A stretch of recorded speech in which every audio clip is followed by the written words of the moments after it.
ॐ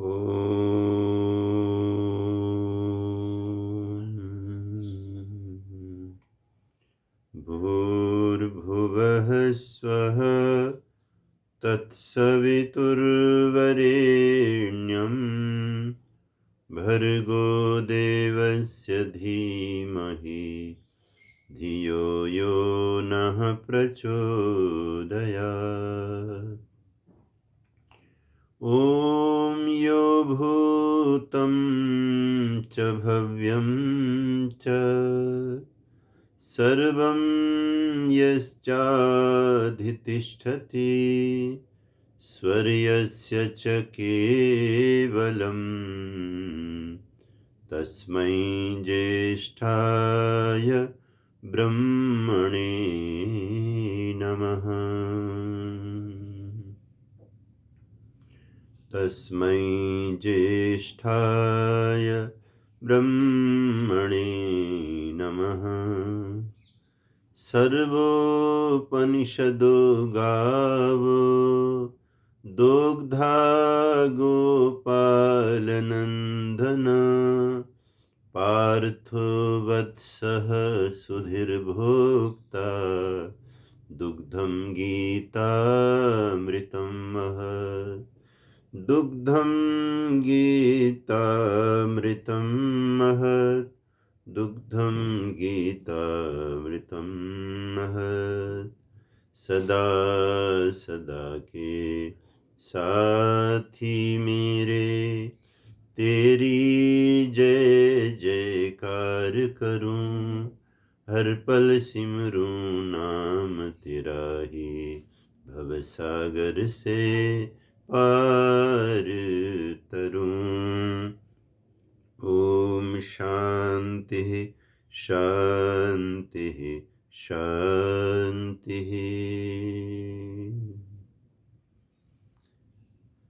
उपस्थित पुण्यात्माओं को इस पावन कथा से अपने भावों को जोड़े हुए सभी श्रोताओं को मेरा सादर नमन। भगवद गीता के 5वें अध्याय की कथा चल रही है और आज 5वां ही उसका चरण है। गीता की प्रशस्ति पंक्तियों को जो हम गुनगुना रहे हैं, मधुर गीत गीता के, इतना मधुर इतना मीठा गीत। आजकल लोग गीत संगीत के नाम से न जाने क्या क्या सुनकर अपने संस्कारों को खराब कर रहे हैं। होना तो ये चाहिए कि गीता को गाया जाए, गीता को गुनगुनाया जाए और गाए भी जाएं और जीवन को बनाते भी चलें। ऐसा सुंदर शास्त्र भगवद गीता।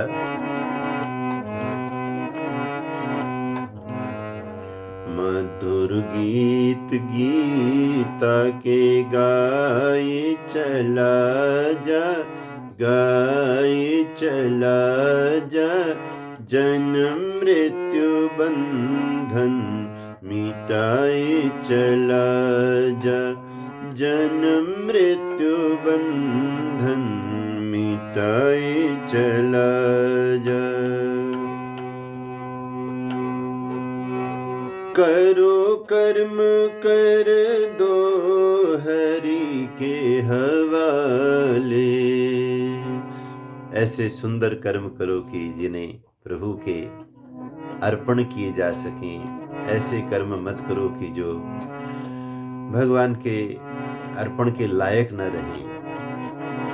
ऐसा लगता है कि अगर फूल लेके मंदिर में कोई गया है, नैवेद्य लेके गया है, भेंट लेके गया है, उसके पीछे भी तो यही प्रेरणा है कि कुछ ऐसी चीज लो जो सुंदर हो, दिव्य हो, कल्याणकारी हो।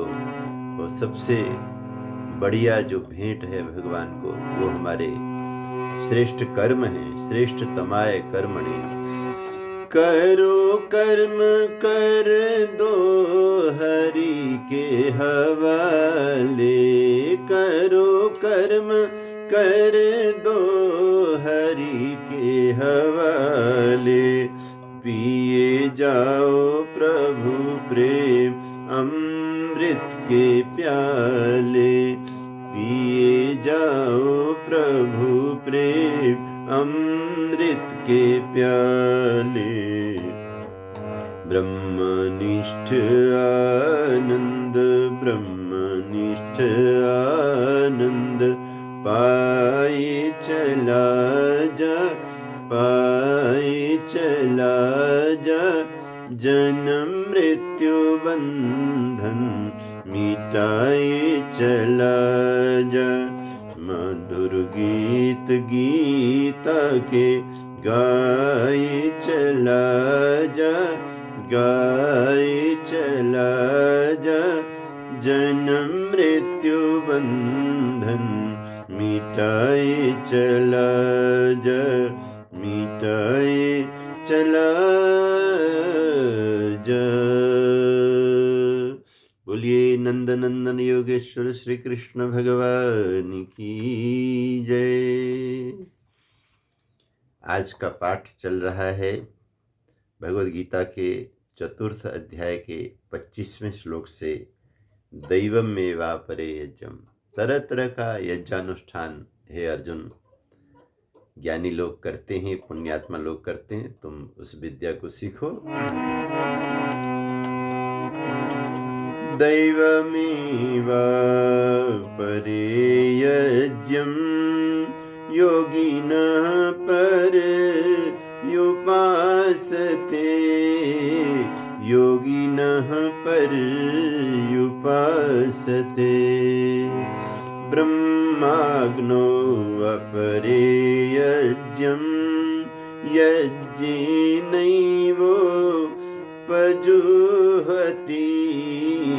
यज्ञेनैवोपजुह्वति। श्रोत्रादीन् विषयान्यन्ने संयमाग्निषु जुह्वति, संयमाग्निषु जुह्वति। शब्दादीन् विषयान्यन्ने इन्द्रियाग्निषु जुह्वति, इंद्रियाग्निषु जुह्वति। भेंट और उसको प्राप्त करने वाले अग्निदेव अलग अलग हो रहे हैं। हर श्लोक में अलग तरह की हवि है और अलग तरह की अग्नि है। कितना सुंदर अलंकारिक वर्णन यज्ञ का हो रहा है। इसलिए तो कहा यज्ञो वै श्रेष्ठतमं कर्म। बहुत ही व्यापक दायरा जिससे यज्ञ का है। सर्वाणीन्द्रिय कर्माणि प्राण कर्माणि चापरे, प्राण कर्माणि चापरे।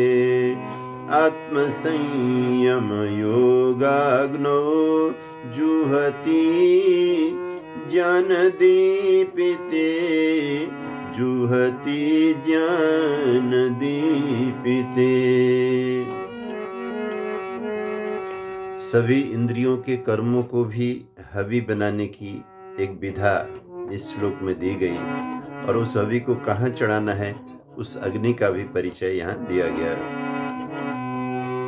द्रव्ययज्ञस्तपो यज्ञ योगयज्ञस्तथा परे, योगयज्ञस्तथा परे।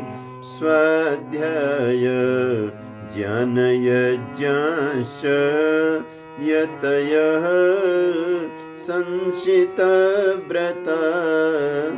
यतयः संशितव्रता। अपाने जुह्वति प्राणं, प्राणे पानं तथा परे, प्राणे पानं तथा परे। प्राणापान गतिरुद्ध्वा प्राणायाम परायण, प्राणायाम परायण। अपरे नियताहारा प्राणान् प्राणेषु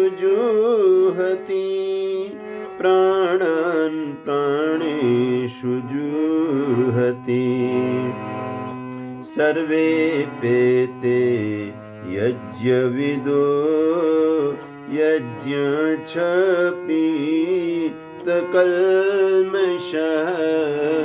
यज्ञक्षपितकल्मषः यज्ञक्षपितकल्मषः।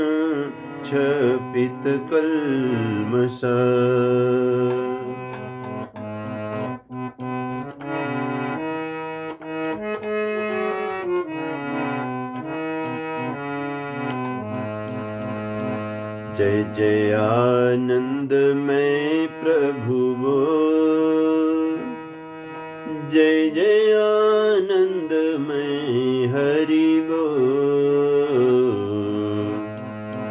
गीता के हर अध्याय में और बल्कि हर श्लोक में, हर शब्द में उस प्रभु का आनंद निवास करता है, क्योंकि इसका जन्म हुआ है उस आनंदमय व्यक्तित्व से जो व्यक्तित्व कृष्ण का है। कृष्ण इतने बड़े योगेश्वर हैं, साक्षात धरा के ऊपर प्रभु के आनंद को लिए हुए वो अवतरित हुए हैं, आए हैं। हम सब तो कर्म के बंधन में पड़े हुए, धकेले हुए, नाना प्रकार के फलों को भोगने के लिए बाध्य हुए जन्म लेते हैं, लेकिन उनका जन्म तो दिव्य है। इसलिए उनके स्वरूप के साथ में हम उनकी वाणी का आनंद ले रहे हैं, और ये सब परब्रह्म परमात्मा की कृपा है। हम सबके ऊपर कृपा हुई है ईश्वर की।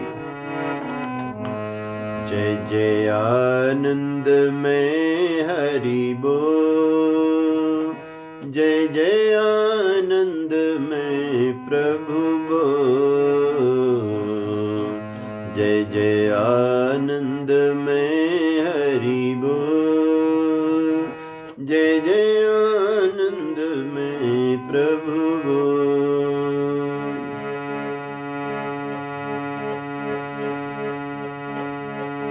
सारी सृष्टि का सृष्टा है वो, पाप पुण्य का दृष्टा है वो। सारी सृष्टि का सृष्टा है वो, पाप पुण्य का दृष्टा है वो। जय जय आनंदमय प्रभु बोल, जय जय आनंदमय हरि बोल, जय जय आनंदमय प्रभु बोल, जय जय आनंदमय हरि बोल, जय जय आनंदमय हरि बोल, जय जय आनंदमय प्रभु बोल। बोलिए सच्चिदानंद भगवान की जय। हे अर्जुन, इस दुनिया में जो पुण्यात्मा लोग होते हैं वो अपने सारे जीवन का एक एक पल का बहुत ही सुंदर संरक्षण करते हैं, उसका सदुपयोग करते हैं।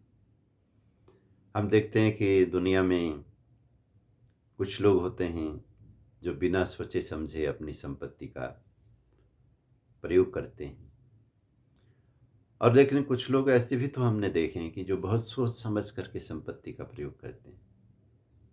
उन्हें पता है कि ये संपत्ति अर्जित करने के लिए कितने कष्ट उठाने पड़ते हैं और इस संपत्ति के ऊपर खतरे कितने। इसलिए ये संपत्ति कोई मामूली चीज़ नहीं है, ऐसा सोच करके वो हर चीज़ का ठीक से उपयोग करते हैं। अभी कल ही हम किसी परिवार में उनकी बेटी का विवाह संपन्न हुआ था और हम आमंत्रित थे। किसी समय में वो हमारे बहुत ही अच्छे पड़ोसी रहे, वहाँ उस इलाके में हम लोग रहते थे। वो बिटिया हमारे बच्चों के साथ खेली थी, तो उन्होंने ऐसे ही कहा कि आप ही की बेटी का विवाह है तो आपने आना जरूर है। तो हमने जाना भी जरूर था, लेकिन ये जीवन है, कर्तव्य और परिस्थितियाँ दोनों में परिवर्तन होते रहते हैं। जिस दिन विवाह था ठीक उसी दिन एक और बहुत ज़रूरी कार्य हमारे परिवार के सामने आया और हम उस विवाह में नहीं जा पाए। तो हमने क्षमा मांग करके यही कहा कि हम किसी दिन आपके घर आएंगे, क्योंकि आपने बहुत बड़ा यज्ञ किया है। बेटी का घर बसाया है आपने, उस छोटी सी नन्ही सी बालिका को आपने पाल पोस कर पढ़ा लिखा कर योग्य बनाकर वो अपने जॉब में भी लग चुकी है और उसे जीवन साथी की प्राप्ति हुई है। तो हम ज़रूर बधाई देने के लिए आएंगे। तो हम गए हुए थे, तो वहाँ यही बात हो रही थी कि भाई जो लोग किसी समय शादी विवाह में अनावश्यक बहुत ज़्यादा धन उड़ाया करते थे, उन परिवारों में भी कुछ जगह ये समझदारी आई है कि नहीं, हम अनावश्यक धन का व्यय न करें, विवाह के नाम पर हम संभल करके करें, क्योंकि जीवन लंबा है। इस दंपति ने, जिन्होंने ये नया घर बसाया है, इन्होंने आगे बढ़ना है और इन्हें धन की आवश्यकता होगी। तो उस हिसाब से उन्होंने हमें बताया कि हमने बहुत ढंग से तरीके से इस विवाह को संपन्न कराया। तो मुझे बहुत अच्छा लगा। आखिर अनावश्यक क्यों खर्च करें। तो मुझे ध्यान था कि हम लोग इन दिनों भगवद गीता की कथा में आप सबके साथ बैठे हुए हैं। तो अभी जब ये मैं श्लोकों का पाठ कर रहा हूँ और मैं इन सारे यज्ञों के दर्शन कर रहा हूँ, भगवान कृष्ण की कृपा से एक साथ इतने सारे यज्ञों का वर्णन इन श्लोकों के अंदर आ रहा है। आज भगवद गीता के चौथे अध्याय के 25वें श्लोक से लेकर के 30वें श्लोक तक के सभी श्लोकों में यज्ञों का वर्णन है। तो ये यज्ञ क्या है? ये यज्ञ वास्तव में वो अनुष्ठान है जो अपने जीवन रूपी धन का, जैसे उन्होंने विवाह वाले परिवार ने बताया कि हमने विवाह किया लेकिन अपव्यय नहीं किया, अनावश्यक खर्चा नहीं किया, क्योंकि हमारे बच्चे और हमारे जो दामाद जो हमें मिले उनके भी विचार ऐसे थे। तो मैंने कहा देखिए, जब दोनों परिवार ऐसे होते हैं तो ठीक से कार्य होता है, कार्य भी होता है और अपव्यय भी नहीं होता है। और कहीं ऐसा होता है एक परिवार इस बात को जानने वाला होता है, वो संयम से खर्चा करना चाहता है, दूसरा परिवार धन उड़ाना चाहता है, दिखाना चाहता है, तो फिर बात इस तरह से बनती नहीं। आपका परम सौभाग्य है ऐसे विचार के आपको दामाद मिले, उनका परिवार मिला। तो मैं ये सोच रहा था कि मैं ये जो गीता कथा कर रहा हूँ और भगवान कृष्ण जो मुझे नज़ारे दिखा रहे हैं, एक नज़ारा वो जो हम अपने अड़ोसी पड़ोसी मित्र मंडल परिवारों में घूमते हुए जीवन में घटती हुई घटनाओं के दर्शन कर रहे हैं, ये भी एक दर्शन है।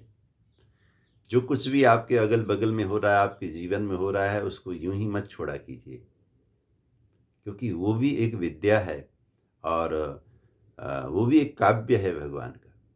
स्वयं भगवती श्रुति वेदवाणी जो यहाँ विराजमान है, चतुर्वेद की वाणी में एक मंत्र बहुत ही स्पष्ट है कि पश्य देवस्य काव्यम न ममार नजीरियति।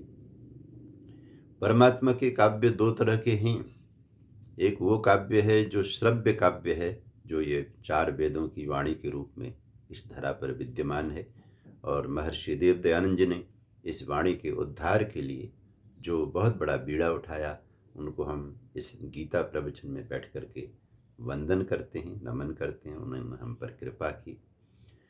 तो ये श्रव्य काव्य है, इसको गुरुजनों से सुना जाता है, इसका पाठ किया जाता है, इसके ऊपर चिंतन मनन किए जाते हैं, इसका व्याख्यान किया जाता है, श्रव्य काव्य। लेकिन ये श्रव्य काव्य के साथ साथ में एक और काव्य है जो सब जगह दिखाई दे रहा है, वो है दृश्य काव्य।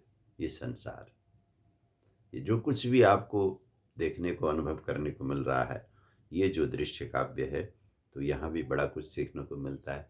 तो मैंने ये सीखा कल के उन परिवारों में जाकर, एक और परिवार में जाना हुआ, जो नज़ारे देखे, जो परिवर्तन देखा, वर्षों बाद हम मिले, तो इसमें ये देखा कि भगवान की सृष्टि में किस तरह से चीज़ों में परिवर्तन आते हैं, और जिनके ऊपर ये घटित हो रहा है वो भले ही उनके अंदर अवेयरनेस न हो, जागृति न हो, लेकिन परिवर्तन तो चल रहा है।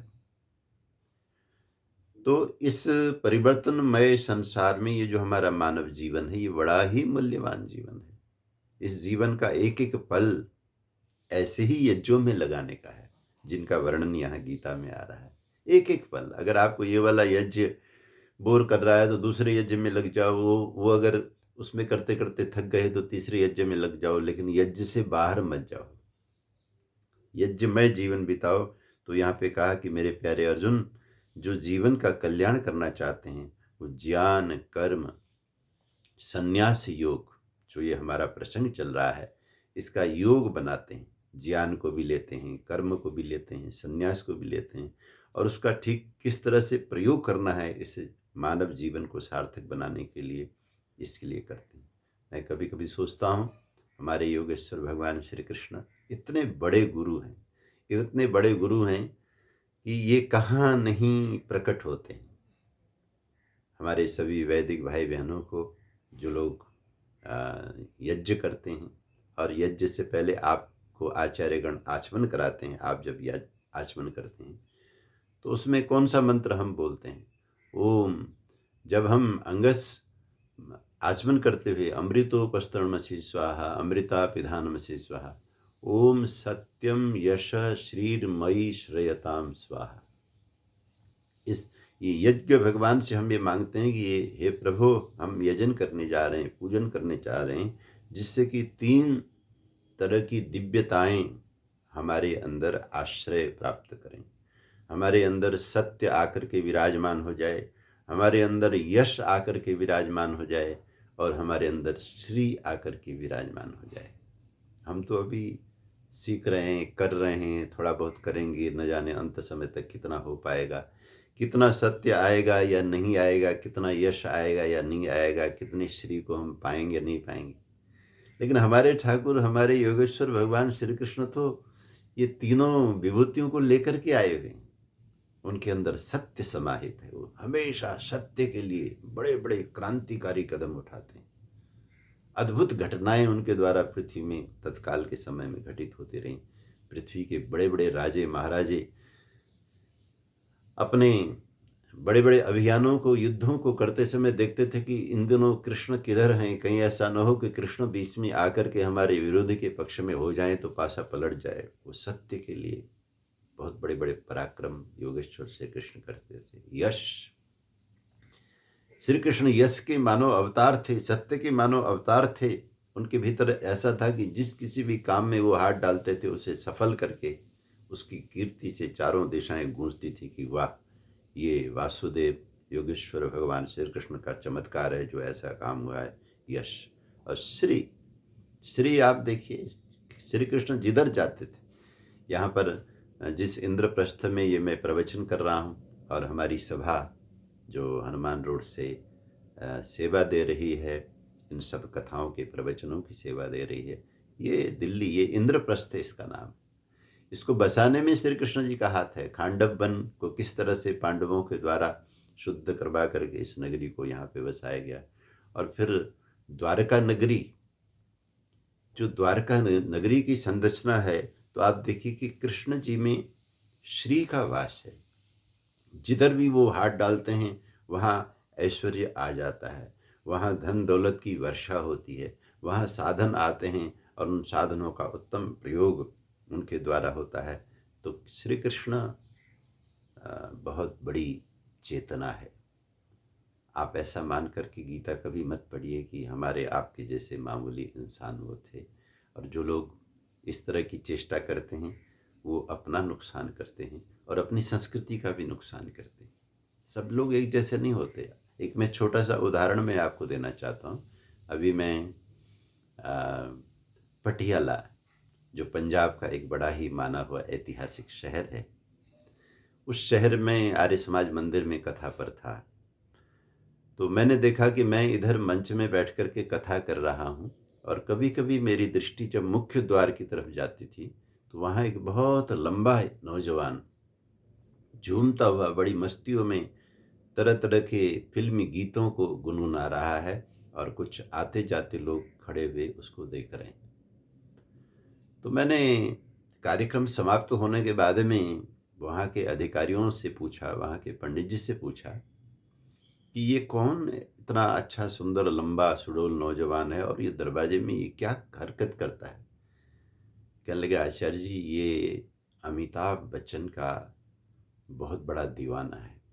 इतना बड़ा दीवाना है अमिताभ बच्चन का ये कि क्योंकि भगवान ने इसको शरीर भी अमिताभ बच्चन जैसा लंबा दिया है, चेहरा भी दिया है, मोहरा भी दिया है, बस उठते बैठते उसी के गाने गाता है, अपने आप को अमिताभ बच्चन समझता है और पढ़ते लिखते हुए ही ऐसी दीवानगी इसके ऊपर सवार हो गई कि इसका जो एक संतुलन है दिमाग का, जो व्यवहारिक संतुलन होता है कि मैं किस घर से हूँ, मुझे क्या करना चाहिए, मैं कहाँ हूँ, मुझे क्या बोलना चाहिए, इस संतुलन को भी उस दीवानगी में ये खो चुका है। इसको हम मेंटल स्थिति में कह सकते हैं। और ये सारा दिन खड़ा हुआ तरह तरह के गाने गाता रहता है। इसे इसके घर वाले, अब उनका तो दुर्भाग्य है कि इतना सुंदर बेटा मानसिक दृष्टि से विचलित हो गया है, तो इसको पालना पोसना है। तो ये सुन कर के मुझे बहुत दुख हुआ है। एक इतना सुंदर खूबसूरत इतना लंबा सुडौल नौजवान जो है, वो जो अभी मैं कह रहा था सत्यम यश श्रीर्मयी श्रेयता, जो जीवन का सत्य है, जो जीवन का यश है, जो जीवन का श्री है, उसका कुछ भी तो अंश अब इसके पास में नहीं रहा। सिर्फ अमिताभ बच्चन नाम के एक बहुत बड़े, जिसको इस समय फिल्मी जगत का बहुत बड़ा, इन दिनों आप कौन बनेगा करोड़पति देख ही रहे हैं, उस व्यक्ति की सारी जो अभिनय हैं, उसके एक्टिंग्स हैं, चाल ढाल है उसकी सारी, उसको देख कर के ये प्रभावित हुआ। और प्रभावित हो कर के जो अपने जीवन की क्वालिटी को भी विकसित करके कुछ करना था, उसके करने के बजाय ये एक असंतुलित व्यक्तित्व प्राप्त कर सका। तो मैं मन ही मन सोच रहा था, कहाँ ये व्यक्ति उसी लंबाई का, उसी ऊंचाई का, उसी सुंदरता का, उसी हाव भाव का व्यक्ति यहाँ पे पागलपने में अपना समय बिता रहा है। एक धेले की भी कमाई इसकी है नहीं, और घर वाले बेचारे बहुत रोते होंगे कि ये मानसिक रूप से विकसित हो गया, कहाँ जिसकी ये नकल कर रहा है। मुझे किसी ने बताया ये जो कौन बनेगा करोड़पति इस समय आपके टीवी में आ रहा है। जिस समय शुरू में इसको फिल्माया गया, तो इसको फिल्माने में 24 घंटे का एक समय रखा जाता है कि एक दिन के कार्यक्रम को फिल्माया जाए। तो उसमें उस समय अमिताभ बच्चन की फीस हुआ करती थी 11 लाख रुपए। अब इस कार्यक्रम की पॉपुलैरिटी इतनी बढ़ गई, यानी कि एक दिन का 11 लाख भी सोच करके देखो कितनी बड़ी बात है। मैं एक नौजवान से मिल रहा था, उसके वो इंजीनियर बन गया है, उसने बहुत बड़ी पढ़ाई की है, बहुत मेहनत की है, माँ बाप की कमाई लगाई। उसका जब मैं पैकेज सुन रहा था 1 साल का, तो वो पैकेज भी 11 लाख नहीं बन पा रहा था। वो 11 लाख रुपए अमिताभ बच्चन एक ही दिन में कमाते थे, तब जब ये कौन बनेगा करोड़पति शुरू हुआ। और आज आपको पता है आज उनकी फीस कितनी है? मुझे किसी ने बताया कि आज 3 करोड़ रुपया एक दिन की फीस अमिताभ बच्चन की है। तो क्या कोई इस बात को लेकर के कि भाई लंबाई उतनी है, चौड़ाई उतनी है, चेहरा उतना ही है, तो मैं भी अमिताभ बच्चन हूँ? जैसे वो पटियाले का बेचारा मेंटल युवक अगर सोचने लगे कि मैं अमिताभ बच्चन हूँ, कोई रियल अमिताभ बच्चन से उसकी तुलना हो सकती है? प्यारे बंधुओं, मैंने ये उदाहरण दिया, ये तो एक छोटा सा उदाहरण है। आप साधारण इंसान से कृष्ण की तुलना कर सकते हो? कृष्ण मानव शरीर में थे, इस बात को लेकर के कृष्ण ने एक परिवार में जन्म लिया, इस बात को लेकर के कृष्ण के भी हमारी तरह माँ बाप थे, इस बात को लेकर के कृष्ण भी एक तरह के राजनीतिक परिदृश्य में काम करते थे, इस बात को लेकर के अपने जैसे राजनेताओं से, अपने जैसे शरीरों से, अपने जैसे गतिविधियों से कृष्ण की तुलना मत कीजिए बंधु। उस पटियाले के नौजवान में और उस अमिताभ बच्चन में भी तो कहीं दूर की भी किसी तरह की तुलना हो नहीं सकती, जहाँ एक तरफ उसी फिगर का एक आदमी 3 करोड़ रुपया रोज का कमा सकता है, और कहाँ ये 3 रुपया भी नहीं कमा पा रहा है। केवल शरीर है, आकार है, इससे कोई चीज़ बराबर नहीं होती। बहुत बड़ी चीज़ है। योगेश्वर कृष्ण को समझिए, कृष्ण कैसे हैं? सत्यम यशः श्रीर्मयी श्रेयताम, ये जो हम 3 सत्ताओं के आश्रय के लिए पुकारते हैं नित्य प्रति यज्ञ में, वो सब आश्रय कृष्ण के अंदर वो सब लिए हुए हैं। सत्य का वास उनमें है, यश का वास उनमें है। उन्होंने न जाने कितने यज्ञों का फल धारण किया हुआ है, कितने सारे योग का फल धारण किया हुआ है। ऐसे अद्भुत हमारे योगेश्वर श्री कृष्ण हैं। बोलिए नंद नंदन योगेश्वर श्री कृष्ण भगवान की जय। इसलिए उनकी वाणी से जो कुछ भी निकलता है वो वेदमय है, वो ऋचामय है। तो कहते हैं दैवमेवा परे यज्ञम योगिना पर्युपासते। हे अर्जुन, जो योगी लोग होते हैं वो एक देव यज्ञ भी किया करते हैं। हम लोग ये जो समिधाएं लाकर, सामग्री लाकर यज्ञ करते हैं, ये देव यज्ञ ही तो है। और देव यज्ञ का फल भगवद गीता में बताया गया, और वेद के सैकड़ों हजारों मंत्रों के भाव को लेकर के बताया गया कि देवान भावयता न ते देवा भावयन्तु वः। तुम अगर विधि से देव यज्ञ करते हो तो देवता तुम्हें तुम्हारा जो फल है, जो तुम्हें चाहिए, उसे प्रदान करते हैं। योगिना पर्युपासते ब्रह्माग्नो। और दूसरे लोग कैसा यज्ञ करते हैं मेरे अर्जुन? ब्रह्माग्नो अपरे यज्ञम यज्ञे नैवोपजुहति। ब्रह्माग्नि, ब्रह्माग्नि का ये भाव है कि जो परमपिता परमात्मा है, परब्रह्म है, सर्वव्यापक हैं, उनको अग्नि मान करके, अपने किए हुए सारे जो यज्ञ हैं उनको हवि मान करके, मानो परम पिता परमात्मा सर्वव्यापी, सर्वांतर्यामी, सर्वशक्तिमान हैं, उनको अपने साधना की अग्नि, अपने साधना रूपी यज्ञ की अग्नि मान करके उनमें अपने जितने भी ये पदार्थ यज्ञ, दान पुण्य के यज्ञ किए गए उनको आहुति बनाकर अर्पण करना। प्रभु, मैंने अगर ऋग्वेद पारायण किया तो वो आपको समर्पित हो। प्रभु, जो मैंने अथर्ववेद किया वो आपको समर्पित हो। अगर मैंने आप कोई यज्ञ किया है, सामवेद का यज्ञ किया है, चारों वेदों के यज्ञ किए हैं, दैनिक यज्ञ किए हैं, तरह तरह के जो ऋतु के यज्ञ किए, पाक्षिक यज्ञ किए, पौर्णमासी यज्ञ, अमावस्या के यज्ञ, ये षष्ठी यज्ञ किए हैं, जो भी यज्ञ मेरे से हुए हैं वो उनको मैं आहुति बनाकर आपको चढ़ाता हूँ। इस तरह से निरहंकार हो जाना, अपने आप को उन सब चीज़ों के अहंकार से पीछे हटाना और प्रभु में समर्पित करना। तो कहते हैं तीसरा यज्ञ कैसा है? कहते हैं श्रोत्रादीन इंद्रियाण्यन्ये संयम आग्नि सुजुहति। अब ये जो तीसरा यज्ञ यहाँ पे बताया जा रहा है कि ये जो हमारे कान है, हमारी आँख है, हमारी नासिका है, हमारी जीवा है, जो पंच ज्ञानेंद्रियाँ हैं जिनसे हम विषय का ग्रहण करके बड़ा स्वाद लेते हैं, तो इन सब स्वाद लेने वाली इंद्रियों को संयमाग्निसु, संयम की अग्नि में डाल देते हैं। तो ऐसे ऐसे योगी लोग जिनके दर्शन करने भी सौभाग्य से होते हैं, जिन्होंने अपने जीवन में स्वाद को जीतने के लिए साधनाएं की हुई हैं, जानबूझ करके जो हमारे महापुरुष योगी लोग हैं।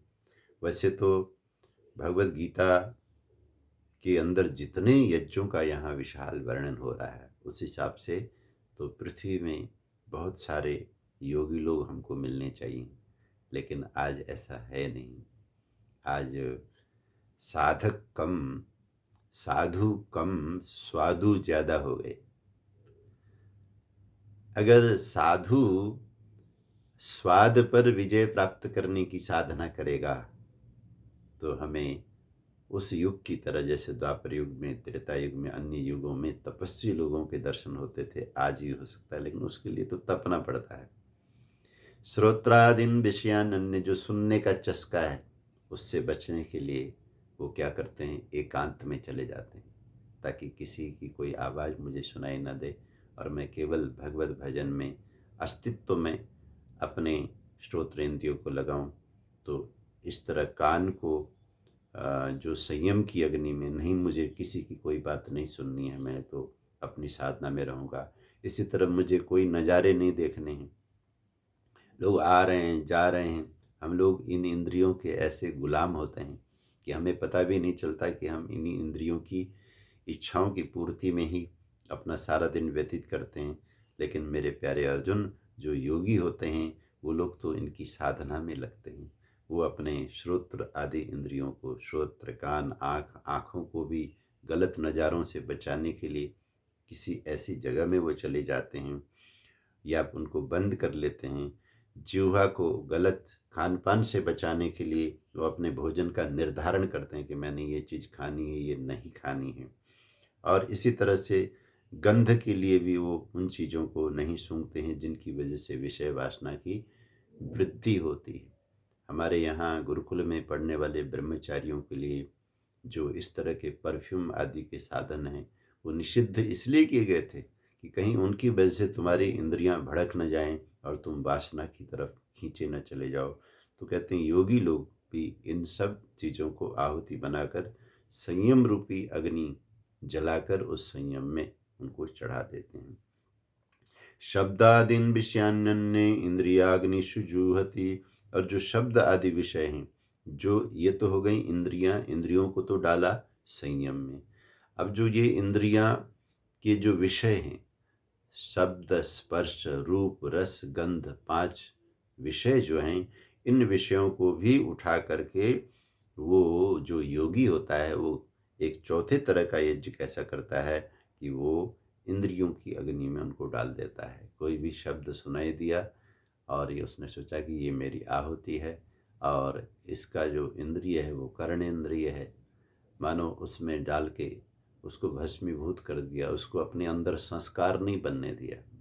उसको ये सोचा कि जैसे एक यजमान बैठा हुआ है आहुति लेकर, प्लेट में सामग्री लेकर, कटोरे में घी लेकर के, सामने यज्ञ कुंड में अग्नि जल रही है, तो मैं अलग हूँ और अग्नि देवता अलग हैं और इनके लिए जो हवि है वो अलग है। चढ़ा दिया और चढ़ाते ही उसका रूपांतरण हो गया। ध्यान रखना, यज्ञ की विशेषता ये है कि अर्पण होते ही वह रूप रहता नहीं। ऐसे जो शब्द सुनाई दिए, जो रूप दिखाई दिया, जो गंध है, उन सब चीज़ों को जब इंद्रियाग्नियों में आहुत कर दिया जाता है, फिर वो शब्द उस तरह के रहते नहीं हैं। सर्वान् इंद्रिय कर्माणि प्राणकर्माणि चापरे आत्मसंयम योगाग्नो जुहति ज्ञान दीपिते। एक यहाँ पे अगला यज्ञ आया कि किस तरह से ये मानो 5वां यज्ञ आया। 4 यज्ञ ऊपर वर्णित किए गए, ये 5वां यज्ञ आया जिसने कहा सर्वाणि इंद्रिय कर्माणि, सभी प्रकार के इंद्रियों से, हमारे पैर इंद्रिय हैं, हमारे हाथ इंद्रियां हैं, और हमारे ये सब कर्मेंद्रियां, ज्ञानेंद्रियां, 5 कर्मेंद्रियां हैं, 5 ज्ञानेंद्रियां, और उनके अपने अपने अलग अलग कर्म हैं। उन सभी कर्मों को आत्मसंयम योगाग्नो ज्ञान दीपित, आत्मसंयम नाम का जो ज्ञान से प्रज्वलित होने वाला अग्नि देवता है, उस आत्मसंयम यज्ञ में उन सब की आहुति वो चढ़ा देता है। यानी कि कुछ भी करता है उस कृत्य को ही उसने हवि बनाया। अगर हाथ से कोई चीज़ पकड़ी हुई है तो भले ही कोई चीज़ पकड़ी हो, उस पकड़ने की विधि में, उस क्रिया में भी अगर वो लगा है तो वो क्रिया भी उसकी साधना की होगी। गैर जरूरी कोई चीज़ वो हाथों से पकड़ेगा नहीं, और जिस चीज़, किसी भी जरूरी चीज़ को वो पकड़ेगा उसे यज्ञमय भाव से पकड़ेगा कि ये मेरी साधना के लिए है, ये मेरे योग के लिए है। अगर आप नहाने जा रहे हैं, किसी समय हमारे यहाँ ये जो स्थान होते थे जिन्हें तीर्थ स्थान कहा जाता है, ये सारे के सारे जितने भी स्थान हैं ये सब साधना के केंद्र हैं। आप पूरी तरह से यात्राएं कीजिए ऊपर से, क्योंकि हम लोग हरिद्वार में रहते हैं तो हमारे यहाँ के 4 धाम जो बहुत प्रसिद्ध हैं, गंगोत्री, यमुनोत्री, केदारनाथ, बद्रीनाथ आदि, और बीच में देव प्रयाग है, और फिर इधर उत्तरकाशी है, फिर ऋषिकेश है, फिर हरिद्वार है। ये जितने भी स्थान हैं ये इसी तरह की साधना करने के लिए सिलेक्टेड जो चुने हुए स्थान हैं। यहाँ व्यक्ति का जाना, कदमों से जाना, वो भी योग है। यहाँ जाकर के, यहाँ जाने के लिए जो सामान हम उठा करके जा रहे हैं वो योग का स्थान है। फिर वहाँ जाके किनारे में हमने सामान रखा, हमने नहाया, हम बैठ गए, सभी क्रियाओं को हमने भावना के रूप में ये माना कि हम अपनी इंद्रियों से जो कुछ भी कर रहे हैं इसे हमने योग बना देना है, जिससे कि इस जीवन का उत्थान हो सके। तो उस भावना से उस इलाके का, उन स्थानों का जब प्रयोग होता था, थी तरंती ये न यस्माद् वा, वो तीर्थ कहलाते थे, जिसका उपयोग कर करके व्यक्ति इस दुख रूपी जन्म मरण के चक्र से, भवबंधन से पार होते हैं। तो उसका सदुपयोग किया जाए तो वो तीर्थ है, दुरुपयोग किया जाए तो ऋषि ध्यान जी ने उन जगहों के बारे में जब जा कर के देखा, भाई वहाँ की दुर्दशा हो रही है, उनका दुरुपयोग हो रहा है, तो उन्होंने कहा भाई तीर्थ कभी रहे होंगे, लेकिन इस समय तो वहाँ लोभी पंडे और सामान उठाने वाले बंदर ही वहाँ दिखाई देते हैं। तो भाव ऐसा नहीं है कि वो स्थान गलत है, भाव ये है कि ये जो आज नज़ारा बन गया उस जगह, उसको बदलो आप। वो आपका है, आप भारतवासी हो, आप इस देश के नेता हो, इस देश के कर्ता धर्ता हो, आप उनको तीर्थ को तीर्थ के रूप में ले आओ तो वो तीर्थ है। ऋषि दयान जी वहाँ तभी तो गए। स्वामी श्रद्धानंद जी हरिद्वार क्यों गए? क्योंकि वहाँ जाकर के अगर मैं गुरुकुल खोलूँगा तो ज़्यादा मुझे सफलता मिलेगी, और मिली भी। तो कहते हैं द्रव्य यज्ञास्तपो यज्ञाः योग यज्ञा तथा परे, स्वाध्याय ज्ञान यज्ञाश्च यतय संसित व्रताः। मेरे प्यारे अर्जुन, यज्ञ कोई एक तरह का थोड़ा ही है। एक द्रव्य यज्ञ है जो पदार्थों से किया जाता है, जो हम अग्निहोत्र करते हैं अपने आर्य समाजों में, अपने गुरुकुलों में, अपने आश्रमों में, अपने घरों में। बंधु, ये यज्ञ अगर घर घर हो जाए ना, तो ये कोरोना, और अब इसका रूप बदल गया ओमिक्रॉन, ये जितना भी वायुमंडल के अंदर, परमाणु जगत के अंदर विष बढ़ गया है, इसका निवारण स्वतः होता हुआ चला जाए, स्वतः होता हुआ चला जाए। दैनिक यज्ञ करने का मतलब है, जैसे आप अपने घर में झाड़ू पोछा रोज लगाते हो तो आपका घर चमचमाता रहता है, कितनी भी धूल मिट्टी आ जाए अगले दिन फिर आप सफाई कर देते हो, घर चमकता है। कपड़े गंदे हो जाते हैं, दोबारा से धो करके प्रेस कर लो, फिर से चमक जाते हैं। तो इस तरह से ये सृष्टि यज्ञमय भगवान के द्वारा बनाई हुई और यज्ञमय विधि विधान से चलती हुई सृष्टि है। इसमें नर नारी श्रद्धा से ये वाले यज्ञ किया करें तो ये स्वर्ग हो जाए। तो कहते हैं द्रव्य यज्ञ, और कहते हैं तपो यज्ञ, पदार्थ से किए जाने वाले यज्ञ द्रव्य यज्ञ कहलाते हैं। और तपो यज्ञ, अपने ऊपर नियंत्रण करके, अपने को विधि विधान में बांध करके जितने भी अनुष्ठान किए जाते हैं वो तपो यज्ञ कहलाते हैं।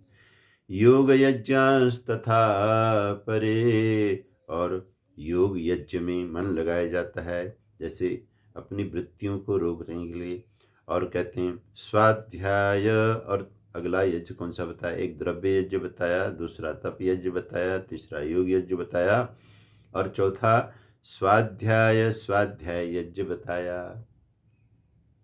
स्वाध्याय करना, आजकल पहले ही टीवी की वजह से मनुष्य का मन जो है मनोरंजन में उलझा हुआ था। उसके हाथ में एक मोबाइल नाम का और एक साधन आ गया है, जिसे मैं कहा करता हूँ कि इसका सदुपयोग करके हम इसके दुरुपयोग से बच सकें, ये बड़ा ही मुश्किल हो रहा है। लोग सदुपयोग कम कर पा रहे हैं, इसका दुरुपयोग बहुत हो रहा है। ये जो किताबें हैं इनका पढ़ना, ग्रंथों का पढ़ना, पारायण करना, ये बहुत कम हो गया है। इन मोबाइलों की वजह से लोग इसमें छोटे छोटे टुकड़ों में कोई चीज़ देख भी लें, किसी को भेज दें, मैसेज भेज दें, क्या ये स्वाध्याय? इतने से कोई स्वाध्याय नहीं।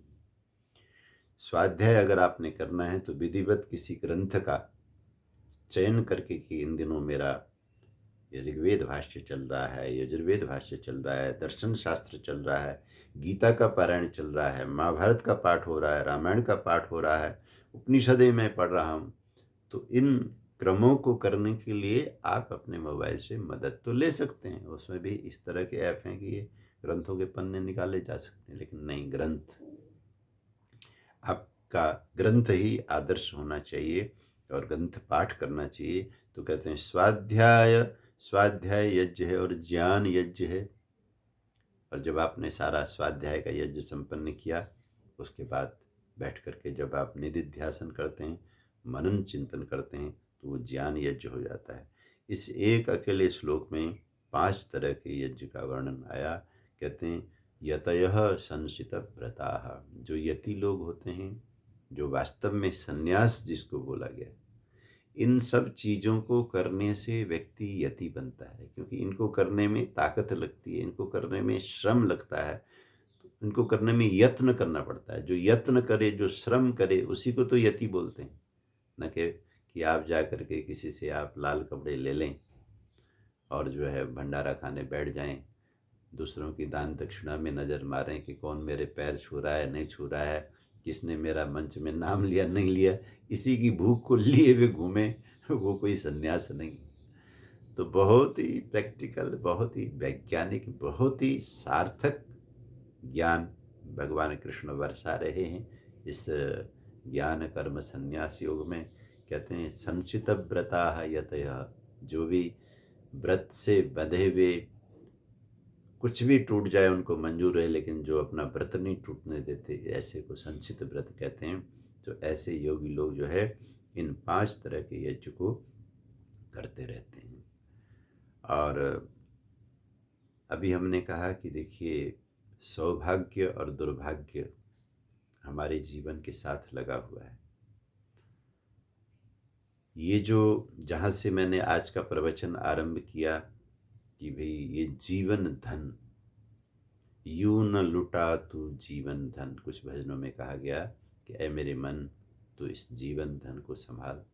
क्योंकि जैसे भौतिक धन है, उसका भी दुरुपयोग करने से हमें आर्थिक संकट में जाना पड़ता है, तो अगर हम जीवन धन का दुरुपयोग करेंगे तो कितना बड़ा संकट हम अपने लिए बुला रहे हैं। तो कहते हैं नहीं, संग कीजिए, कृष्णम वंदे जगत गुरुम, योगेश्वर योगी लोगों का। आज अपनी उस मंगलमयी काया के साथ भगवान कृष्ण हमें नहीं मिलते तो क्या हुआ, कृष्ण की वाणी तो मिलती है। और कृष्ण की वाणी में जो फिट बैठने वाले आचार्य हैं, गुरुजन हैं, वो आज भी हमारे गुरु हैं, आदर्श हैं। मैं तो कहता हूँ आप गुरु बनाइए, लेकिन कैसे बनाइए, उनको तौलिए। उन गुरुजनों का परीक्षण कीजिए कि अगर उनकी परीक्षा करने का सबसे अच्छा तरीका है भगवत गीता के श्लोक। अगर इस तरह की साधना में कोई भी देवी माता बहन पुरुष लगे हुए हैं, वो प्रणम्य हैं, उनका संग करने से हमें ज्ञान हो जाएगा, तो वो हमारे दुर्भाग्यमय जीवन को सौभाग्यमय बना देंगे। क्योंकि हम निरंतर इन इंद्रियों से, इस मन से, इस तन से जो उत्तम साधना होनी चाहिए, उसको करने की बजाय किसी न किसी फजूल की चीज़ों में अपनी इन अमूल्य साधनों का अपव्यय कर रहे हैं और अपना समय नष्ट कर रहे हैं। कहते हैं ना, एक आदमी था, वो उन दिनों नहाने के लिए एक झरने में जाता था। एक नलका लगा था, सामूहिक ट्यूबवेल जैसा या हैंडपंप जैसा लगा हुआ था गांव का। तो वहाँ वो सुबह नहाने से पहले ब्रश जब कर रहा था, दातुन कर रहा था, तो वहाँ एक गांव में जो बैल होता है, सांड जिसको बोलते हैं, वो घूमता घामता कभी कभी वहाँ पे आता था। तो उस सांड के कहते हैं कि सींग ऐसे थे, आगे आकर के ऐसे गोल से बने हुए थे। वो दातुन कर रहा था, देखो दातुन कर रहा है, सुबह का समय है, सूर्योदय हुआ है, योगी जन ध्यान भजन कर रहे हैं। इस तरह के योग में कोई स्वाध्याय कर रहा है, कोई जप कर रहा है, कोई तप कर रहा है। लेकिन उस मूड व्यक्ति को देखो, उसको भी वही मानव शरीर मिला है जिस शरीर से वो फटाफट नहा धो करके शास्त्र का आश्रय लेकर या यज्ञ हवन का आश्रय लेकर अपना कल्याण कर सकता था। नहीं, लेकिन वो बहुत देर तक वो टहनी तोड़ी और ब्रुश करता हुआ उस बैल को देखता रहता था। सोचता था कि इसके सींग ऐसे मुड़े हुए हैं, अगर इस सींग के बीच में कोई अगर फंस जाए तो क्या निकल सकता होगा। इसके सींग तो ऐसे हैं कि अगर आदमी सिर इसके अंदर डाले तो इन सींग के अंदर उसका गला फंस भी सकता है।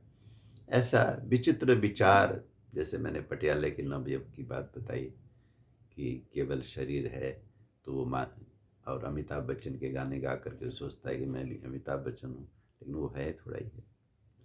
तो ठीक इसी तरह वो आदमी भी जो ब्रश कर रहा है और सोच रहा है ये जो बैल है, ये जो सांड है, इसके सींग इस तरह के हैं, इस सींग में अगर कोई फंस जाए तो निकलना मुश्किल हो जाए।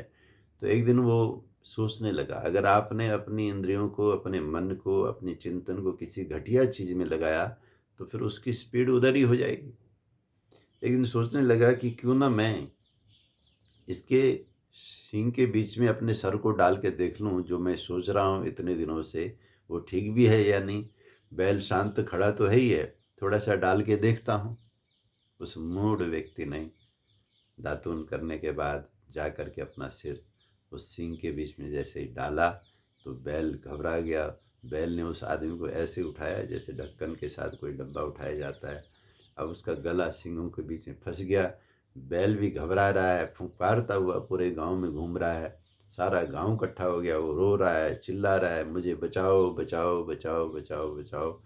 पूरे कई घंटों का तमाशा बना और जैसे कैसे उसके गले में बहुत सारी चोटें आईं और जैसे तैसे बैल को रोक करके उसको निकाला गया।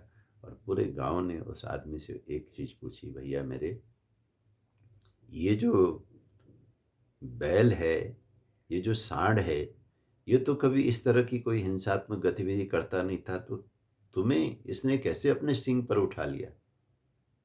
तो कहते हैं जितना उसने कष्ट उठाया, जो उसने बेइज्जती झेली, जो मरता मरता बचा, बैल पटक देता तो उसकी मृत्यु भी हो जाती, तब जाकर के उसकी बुद्धि खुली। तो गांव वालों से कहता है, बंधु, इस सांड की कोई गलती नहीं, ये मेरा ही बिगड़ा हुआ मन, मूर्ख मन था, जो कई दिनों से इस हैंडपंप में आकर के जब मैं दातुन करता था तो इस तरह के ख्याल मेरे मन में आते थे कि इसके सींग ऐसे मुड़ करके गोलाई बने हुए हैं, इसके बीच में अगर किसी का सिर जाए तो वो कहीं फंस तो नहीं जाएगा, निकल जाएगा। तो इस तरह की फजूल की बातों में मेरे मन ने मुझे लगाया और अल्टीमेटली आज मैंने ये मूर्खता करी थी। आप लोगों ने मुझे बचाया। तो वास्तव में ये एक मजाक की कहानी है, लेकिन जिस तरह से हम अपनी शक्तियों को फजूल के सीरियलों को देखने में, फजूल के पिक्चरों को देखने में, फजूल के पेपरों को पढ़ने में, फजूल के गतिविधि में, बहसबाजी में बैठ कर के अपने समय बिताने में लगा रहे हैं, वो उसकी मूर्खता के आसपास की ही मूर्खता है, कोई बहुत नई बात नहीं है। तो हमें ये सोचना चाहिए, भगवत गीता को हम पढ़ कर के ये सोचें कि कहाँ तो इतने बड़े बड़े काम करने का ये शरीर, मानव शरीर हमको मिला है। इसमें से कोई एक ही यज्ञ कर लें, यज्ञ तो बहुत सारे हैं, लेकिन इनमें से कोई एक यज्ञ भी हम कर लें और उसमें हमारा मन लगने लग जाए तो हमारा उद्धार हो। आगे जाके 29वें श्लोक में कहते हैं, ये हे अर्जुन, इस दुनिया में योगी लोग कैसे कैसे होते हैं। अपाने जुहति प्राणम प्राणे पानम तथा परे। अब तो बहुत खुशी की बात है कि एक योग दिवस, विश्व योग दिवस, हमारे यशस्वी प्रधानमंत्री नरेंद्र भाई मोदी जी ने पूरे विश्व के समझदार लोगों को इस बात के ऊपर सहमत कर लिया कि आओ हम योग को महत्व दें और एक दिवस को घोषित करें कि ये योग दिवस है। और इसमें हमारे गुरु भाई स्वामी रामदेव जी महाराज का बड़ा भारी श्रम है, हमारे श्री श्री रविशंकर जी महाराज, हमारे जितने भी भारतीय योग संस्थान है और जितने भी लोगों ने योग के ऊपर काम किया है, जिस व्यक्ति ने भी किसी पार्क में जाकर किसी पेड़ के नीचे एक दरी बिछा करके प्राणायाम किया है, आसन किया है, उस सब की जो सालों सालों की चेष्टा है, वो सारी चेष्टाएं जब इकट्ठी हुई तो हमारे यशस्वी प्रधानमंत्री जी को ये शक्ति मिली कि हम पूरे विश्व के लोगों को बताएं कि प्राणायाम से कितना फ़ायदा है, आसन से कितना फ़ायदा है, योग से कितना फ़ायदा है। तो ये एक छोटी सी विधा से हम जगत गुरु के अपने स्वरूप की तरफ लौटते हुए दिखाई देते हैं। मैं विनती करता हूँ आप सबसे भी, आप जहाँ कहीं भी हों, जो भी महापुरुष इस दिशा में कुछ भी योगदान कर रहे हैं, उनको अप्रिशिएट करें, उनका सम्मान करें, उनके साथ हो जाएं, उनकी ताकत बनें और अपने दोस्तों में, अपने मित्रों में इसकी चर्चा करें कि ये जो योग है ये तो हमारा शाश्वत योग है, जिसकी चर्चा देखिए महाभारत के अंदर और ये भगवान श्री कृष्ण गीता में कर रहे हैं। अपाने जुहति प्राणम, ये जो हम अंदर लेकर के थोड़ा रोकते हैं, ये वही योग है जो आभ्यंतर कुंभक है, कि बाहर से प्राण लेकर अपान के साथ मिलाने का प्रयास करना। प्राणे पानम तथा परे, अंदर से लेकर के बाहर रोकने का जो बाह्य कुंभक है, ये वही योग है जो कृष्ण यहाँ बता रहे हैं। प्राणापान गति रुद्धा प्राणायाम परायणा, प्राण और अपान की दोनों की गति को थोड़ी देर के लिए रोक करके उसे लंबा करने का जो अभ्यास कुंभक करना है, वो एक योग है। और मेरे प्यारे अर्जुन, अंत में तो उन्होंने बहुत सुंदर बात कही, अपरे नियताहारा प्राणान प्राणेषु जुह्वति। और दूसरे जो योगी लोग हैं मेरे प्यारे अर्जुन, लगे हुए हैं अपने जीवन के उद्धार के लिए, अपनी साधना के लिए लगे हुए हैं। वो क्या कर रहे हैं? नियता आहारा, जो अपनी आहार है उसको नियत कर देते हैं। जैसे कृष्ण चांद्रायण व्रत है, उस व्रत के बारे में आपने सुना होगा कि किस तरह से चंद्रमा की कला जब घटती रहती है तो भोजन को घटाया जाता है, बढ़ती रहती तो बढ़ाया जाता है। नियताहारा, ये जो किसी दिन अन्न को छोड़ देना है, किसी दिन फलाहार मात्र में रहना है, किसी दिन दुग्धाहार मात्र में रहना है, और किसी दिन केवल जल पी करके रहना है, ये सब चीज़ें भी व्यक्ति को सात्विक बना देती हैं, उसे योग की तरफ चलने के लिए बहुत मदद करती हैं। तो वो लोग अपने आहार पर काम करते हैं। अपरे निहताहारा प्राणान प्राणेषु जुह्वति, जब आप को बहुत भूख लगी है और जब आप खूब खा लेते हो तो आपके सारे शरीर के प्राणों को उस खाए हुए को संभालने में लगना पड़ता है। तो वो एक भोग है, खाना भी एक भोग है, और खाए हुए को फिर पचाने के लिए सारे प्राणों को शरीर के अंदर मेहनत करनी पड़ती है। वो भोग चल रहा है, वो योग नहीं।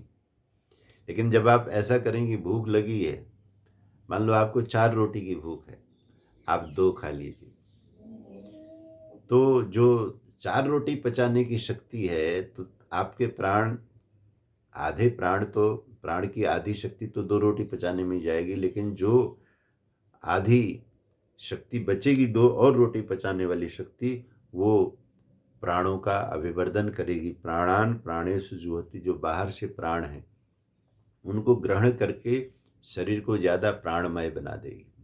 ये ध्यान रखना, ये हम लोग बहुत गलती करते हैं कि हम, जीवन हमारा हो जाता है, लंबी आयु हो जाते हैं, लेकिन हमको खाना नहीं आता कि हम कितना खाएं, कितना शरीर में डालें। क्योंकि स्वाद तो एक छोटी सी जीव बहुत 1-2 इंच में ले करके खाने को अंदर धकेल देती है। अंदर कोई स्वाद नहीं, अंदर तो श्रम है। स्वाद की दुनिया बहुत छोटी सी 1-1.5 इंच की जीव की दुनिया है, और जो श्रम की दुनिया है वो सारी की सारी है, वो जो आपने खाया पिया चाटा चूसा जो कुछ भी है, उसको तो अब प्राणों ने तो संभालना है। इसलिए ऐसा खाना मत खाओ कि प्राणों को कष्ट में आप डालें, प्राण पीड़ित हो जाएं। तो हम लोग जीवन में रोज कई बार हम खाते हैं, लेकिन नहीं जानते कि कितना खाना चाहिए, क्या खाना चाहिए। वो इस योग विद्या के माध्यम से हमको सीखना चाहिए। अपरे नियताहारा, तो प्राकृतिक चिकित्सा, मेरे कुछ मित्र हैं जो डॉक्टर हैं, बड़े बड़े चिकित्सालय चलाते हैं। हमारे संजीवनी जो राम शरणम है गोहाना में, वहाँ के डॉक्टर हमारे बड़े अच्छे परिचित डॉक्टर। अब एक चंडीगढ़ में कोई बहुत बड़ा नेचुरोपैथी सेंटर बना है, वो डॉक्टर वहाँ शिफ्ट भी हुए हैं। और इधर योग ग्राम, जिसको हमारे आचार्य बालकृष्ण जी महाराज, स्वामी रामदेव जी महाराज चलाते हैं, देश विदेश के लोग, इतने लोग वहाँ आते हैं, आकर के अपने इस मानव शरीर को कैसे संभाला जाए उसकी विद्या को सीखते हैं। वो यही तो विद्या है।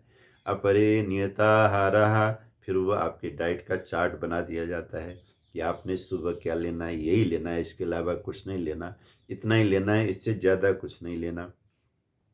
प्राणान प्राणेषु जुह्वति, जब आहार को नियत कर देते हो तो प्राण प्राण में हवन हो जाता है। सर्वेप्येते यज्ञ विदो, ये सब के सब लोग यज्ञ के रहस्य को जानने वाले हैं। जब इनमें से कोई भी यज्ञ विधिवत नर नारी करते हैं तो यज्ञ क्षपित कल्मषः, जो पूर्व किए गए कल्मष हैं, दोष हैं, उनका नाश इन यज्ञों से हो जाता है, पाप का नाश होता है। व्यक्ति निष्पाप बनने लगता है। एक बात जो मैं आपको सुनाना चाहता हूँ, जिसकी चर्चा कई बार प्रवचनों में हम रखते हैं कि किस तरह से जब हम योगमय जीवन जीते हैं तो हमारे जीवन में एक नई संभावनाओं का द्वार खुलता है। बहुत बड़े योगी थे भिक्षु उपगुप्त। ये बौद्ध साधना के बहुत बड़े योगी थे। तो कहते हैं भगवान बुद्ध जो है अपने सभी शिष्यों को, उन्हें इस तरह के यही योग थे। योग, ध्यान रखना, विद्या वही है। आचार्य अलग अलग हो सकते हैं, युग अलग हो सकता है, समय अलग हो सकता है, लेकिन सत्य को प्राप्त करनी वही सत्य।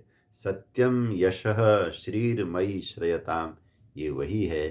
तो कल की कथा में हम आगे सुनाएंगे किस तरह भिक्षु उपगुप्त जो इन सभी योगों से परिपूर्ण होकर के एक साधक बन गए, और भगवान बुद्ध उनके बारे में कहा करते थे कि हमारे जो उपगुप्त जी हैं, जो ये साधक हैं, योगी हैं, इनको विशेष उपलब्धि है साधना में। तो दूसरे शिष्य लोग कभी कभी भगवान के श्रीमुख से उनकी चर्चा सुन करके आश्चर्यचकित होते थे कि शिष्य तो हम भी हैं, लेकिन इन्हीं की प्रशंसा क्यों हो रही है। तो किसी एक घटना से ये सिद्ध किया जाएगा कि क्योंकि भगवान बुद्ध तो बहुत पहुँचे हुए योगी थे। अगर इतने सारे शिष्यों को कोई संशय है तो उसको रहने थोड़े देंगे, उसका निवारण जरूर करेंगे, और ये कथा आगे चलेगी। आइए पंक्ति को दोहराते हैं। श्री कृष्ण गोविंद माधव की, पढ़ लो गीता केशव की। पढ़ लो गीता केशव की, पढ़ लो गीता केशव की। श्री कृष्ण गोविंद माधव की, पढ़ लो गीता केशव की। देह का अंत है अटल यहाँ, बच के मनुज तो जाए कहाँ। अमर आत्मा है सबकी, पढ़ लो गीता केशव की। श्री कृष्ण गोविंद माधव की, पढ़ लो गीता केशव की। बोलिए सच्चिदानंद भगवान की जय।